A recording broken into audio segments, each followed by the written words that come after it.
Hi there, this is going to be a lockout tutorial, and a lockout isn't really a move so much as a concept, but it's something that you can add a lot of variation, a little bit of flair to moves that you already know, just with a simple little step in there that adds an extra rotations and allows you freedom to add in pretty much whatever you want.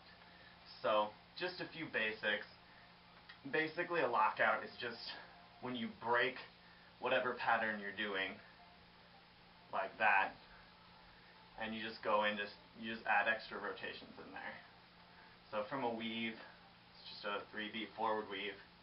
When your hands get to the point where they're not tangled up anymore on one side, you just stop, add rotations, and then come back. And you can do this on either side. Right now the poi heads are kind of meeting right here in the middle. You can also do it kind of up and down, or you could do forward. I don't know, you can just mess around with it a lot. There's a lot of options you can do. And also when you're in this lockout, you can do as many rotations as you want. You can sit here and do this. You can just change it around and do like a flower pattern. You can do like an arm extension.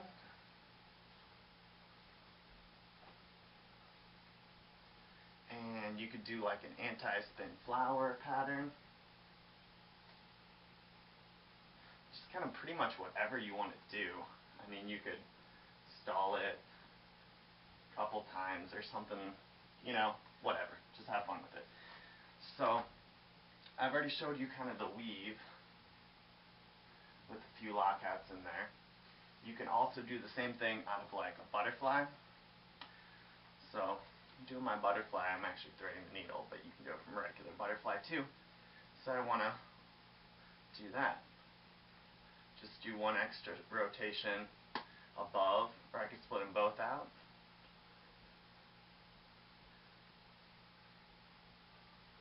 Or I could just split one out like that. And you see, if you just keep doing this, you can add a whole bunch of variations to things you already know. Once again, once you're locked out, you can do whatever you want and then go right back into it. That's the beautiful thing about this. It gives you so much freedom.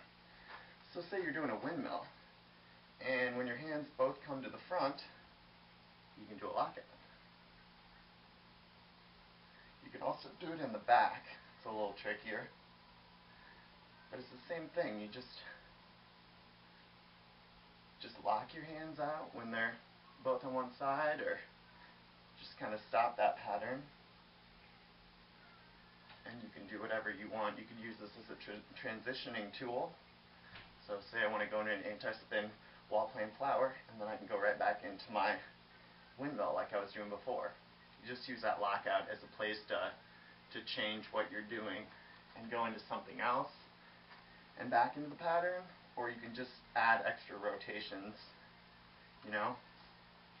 So you're doing a buzz saw, do a little lockout there.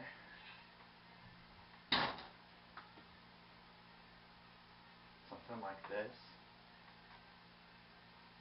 And see, those are just simple variations. You're kind of mixing in other moves, extra rotations, and just gives you a whole new perspective, new things you can add into it.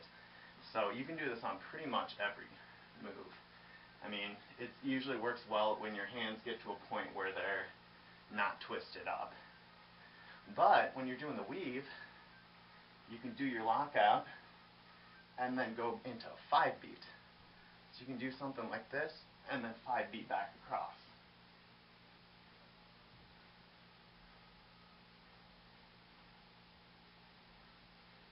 So that it just adds a little flair in there, a few extra rotations. It's just something that's fun to toss in there.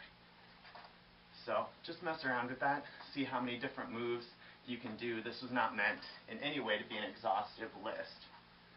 So it's just teaching the concept so you can do with it as you wish.